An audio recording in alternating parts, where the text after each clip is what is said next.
Hey everybody, welcome back to Kat's Kitchen. So what we're doing today is we're going to be making a cheeseburger loaf. So this is also keto and gluten-free for all you guys out there. And before we get into it, I just want to ask you to please like, share, and subscribe so we can get our videos out to more people that want to learn new recipes and learn how to cook and can. So let's get right into it, what we've got going on. So what we got going on is I have some ground beef in here browning up. You want to make sure that you get it really nice and brown. The cast iron skillet will help with that. I'm on about a mid to mid-high heat range. Next to this, we're going to add about a half of one onion.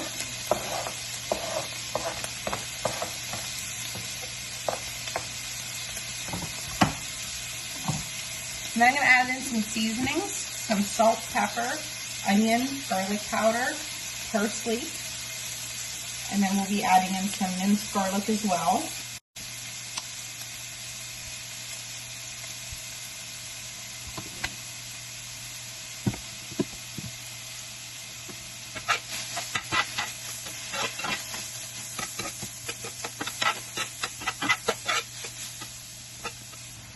Alrighty guys, so you can see I added in our minced garlic.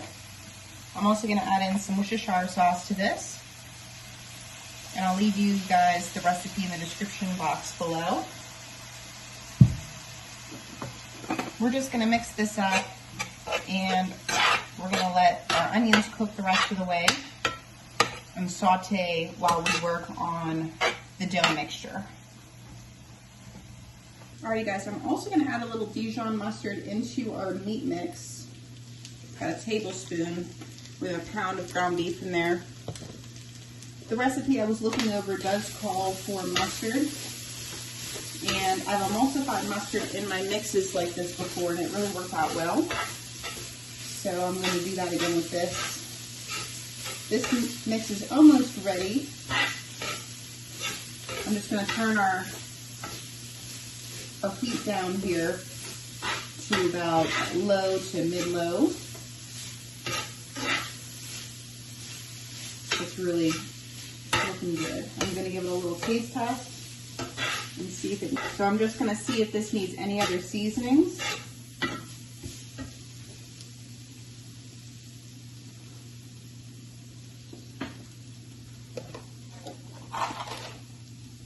We need some more salt and pepper in there.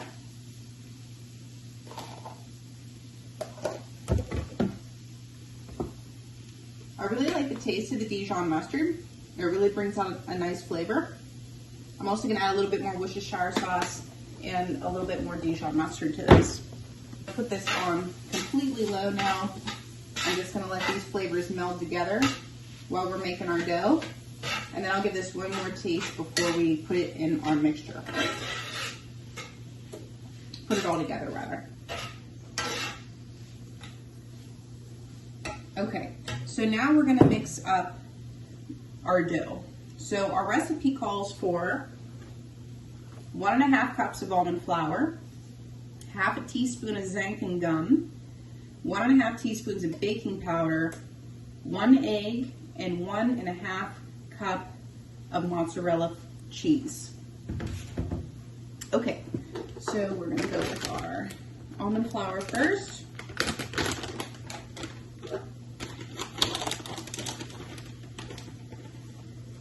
And like I said, this is something I'm recipe testing with you guys to see how this turns out. There's one. I'm trying to follow the directions exactly until I get used to making these gluten-free dough recipes. Okay. There's 2 cups of almond flour. Now, Xanthan gum, I had to buy this. I know it's backwards on the camera. It's spelled X-A-N for Nancy, T Tango, H-A-N for Nancy, gum, G-U-M for Mary. And this is a binder agent.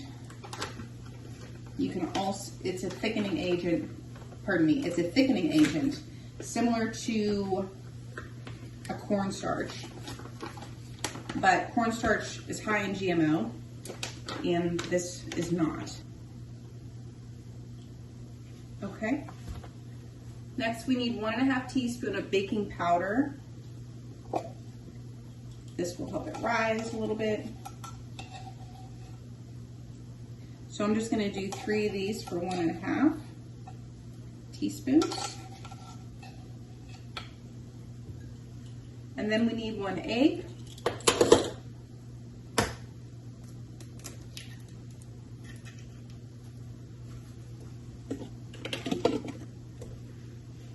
And then we need about 1.5 cups of mozzarella. So that's about 1 cup. And about 1/2. Next, I'm just going to bring this together with a fork. I'm going to see if it needs any water. The recipe doesn't call for water. So we'll see what happens here. Every kitchen is different. Every kitchen is either more or less humid.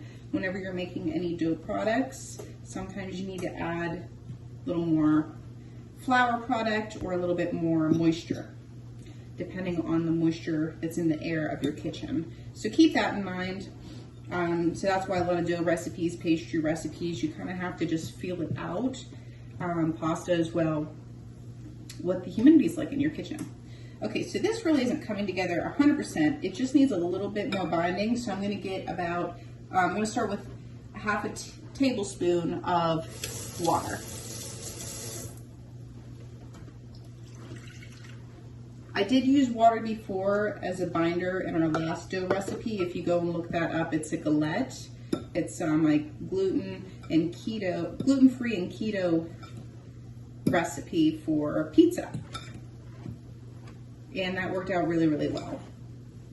Recipe called for mozzarella liquid. I didn't have that, so I just used a little bit of water, and the dough came together perfectly. I just used a little bit less liquid. You can always add the liquid. Like I said, if it gets too liquidy, you can add a little more almond flour. As you can see now it's starting to come together more like a dough. Alrighty guys, so I'm going to season up this dough recipe like I did in my last one. That's our oven, it's preheated. We're gonna preheat our ovens to 375. So, and it gave the crust so much more flavor. So what I'm gonna do, our recipe doesn't call for it, but I'm gonna alter this because it tasted amazing last time. So we're gonna add salt and pepper. We're gonna add onion and garlic salt, Italian seasoning if you have it. If you don't have it, parsley and basil will be just fine. We're gonna add that all into our dough. We're gonna give it another good mix. And then what I have behind me is I have a sheet pan with some parchment on it that's sprayed. You can see it right here on the table. Okay, that's with all of our herbs. I'm gonna add in some salt. Salt brings out the flavor of everything. Really, really important. And I think I'm gonna add just a teeny bit more water to this. Just a touch, just to bring this all together.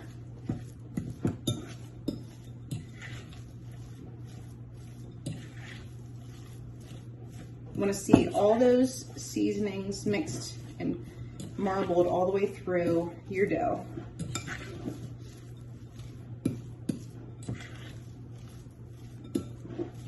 And it should be holding together. As you can see, as we're pushing it, we can move it and it's holding its shape. That's exactly what you want. It is going to be a little bit of a shaggy dough, but that's okay. If this bakes up like it did my other recipe, we're going to be in really good shape. Okay, so let's give it a smell. Make sure it's smelling good. It smells really great. Now we're going to get ready for assembly. Alrighty guys, so we have our parchment and our pan here, our little sheet pan. Now I'm going to turn out our dough onto our parchment.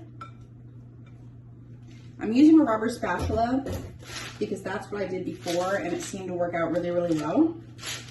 You're going to want to push your dough together and you're just going to push it out to be about a rectangle shape and about a 1/2 inch thick.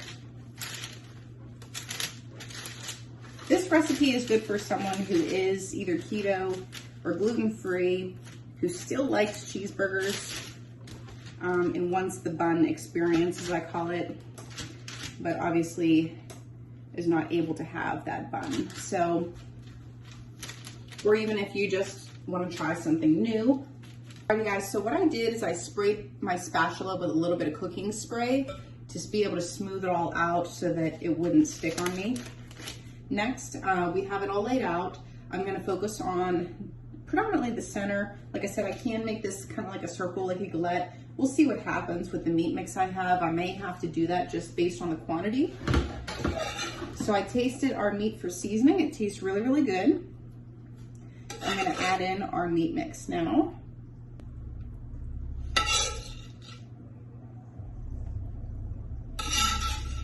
I would like to use it all, especially for the way it's seasoned.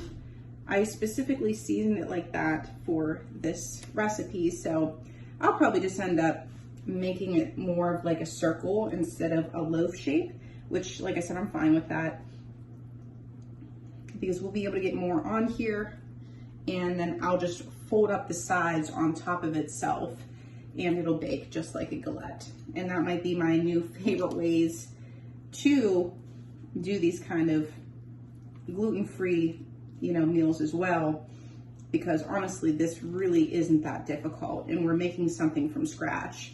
So I think we all, if you make something from scratch, you definitely deserve to be proud of that, because the average person doesn't make things from scratch. But I always encourage that.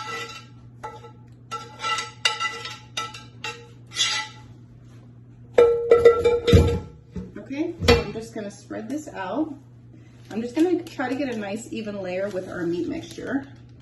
So we've got our meat and onion mixture. I'm gonna try to keep it a little bit away from the edge so that whenever I roll up the sides, nothing's really falling out. As you heard before, our oven is already preheated to 375.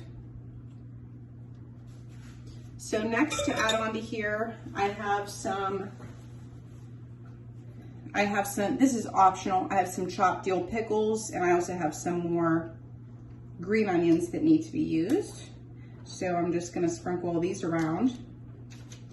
And then following this, you can use any cheese of your choice. Whatever you like on your burger. Like I said, just picture this like a big burger,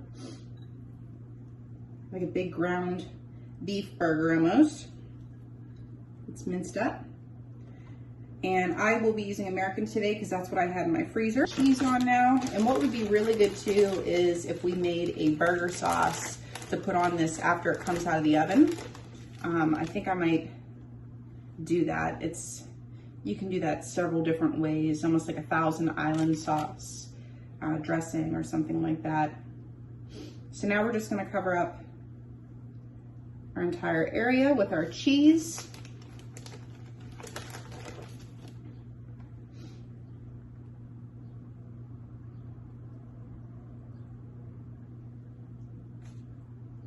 For those of you that don't know, if you think this looks unhealthy, yeah, I understand the cheese isn't the absolute optimal. However, if you go and listen to Dr. Berg talking about keto, because that's how I learned pretty much everything about keto, and he has a lot of free content on there, on his YouTube channel for it.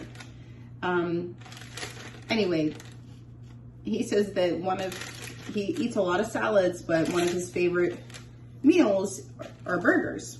So he talks about eating clean for clean keto. So that is one guy I would definitely recommend. He has a website, he's got recipes on there. Just a really good guy to learn from. So as you can see, I'm taking my spatula, I sprayed it a little bit with my cooking spray so it wouldn't stick. I'm going along the edge here, and I'm just folding up our little edge just to make a little bit of a crust. And then once I got it all up there, I can kind of go back and crimp it in to place. You might have a little bit of cracking, but don't worry about that. And now it is ready for the oven. I'm gonna check on this in about 20 minutes. I'm not sure how long it's gonna need because we did alter the shape of it. So I'm gonna have to keep an eye on how much time it needs, but I'll let you know that, down below. I would imagine it's gonna need anywhere from 20 to 35, maybe even 40 minutes. It also depends on your oven too. And I have an electric oven.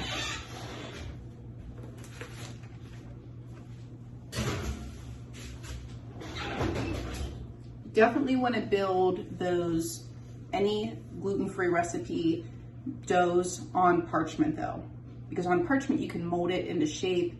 You can kind of slide it around a little easier. You can use your cooking spray if you need to. You can use a spatula like I was using. But if you do it on a surface where it can stick to you, it's really gonna have a hard time, picking up off that surface. So what we've done here is obviously just put it right in the oven. It's on top of the parchment.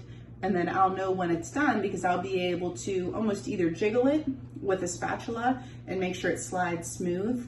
And then I'll know that it's nice and done. If the top's getting too brown before the crust is done, you can put a piece of foil over it.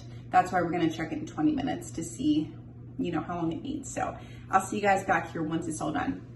Okay friends, so here we are with our cheeseburger loaf that we had to modify a little bit the shape of. It's more like a cheeseburger galette. I had it cooking for about 25 minutes.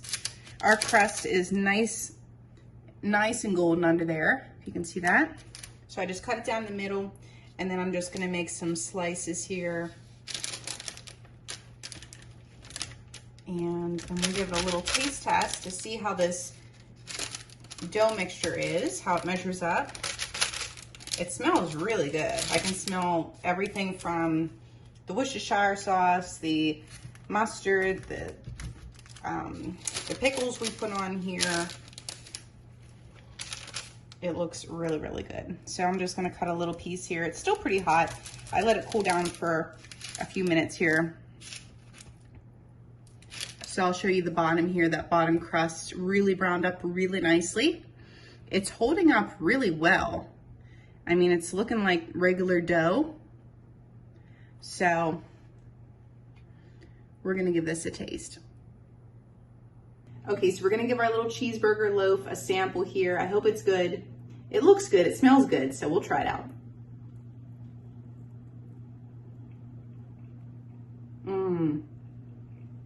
This is really good.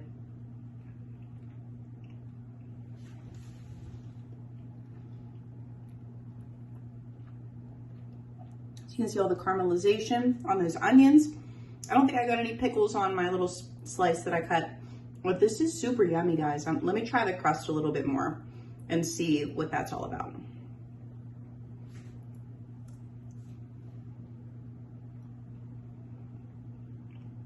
This is a winner, guys. I would definitely keep this recipe if you're gluten-free or keto. This is an amazing bread recipe. Once again, we had to use it like a galette where, I did follow the recipe, but for some reason, it didn't give me enough, number one, to make it, to encapsulate the meat. But it worked out good. It tastes amazing. So give it a try. I want to thank you guys for watching. Please like, share, and subscribe. I'll see you guys on the next one. Thank you. Bye-bye, guys.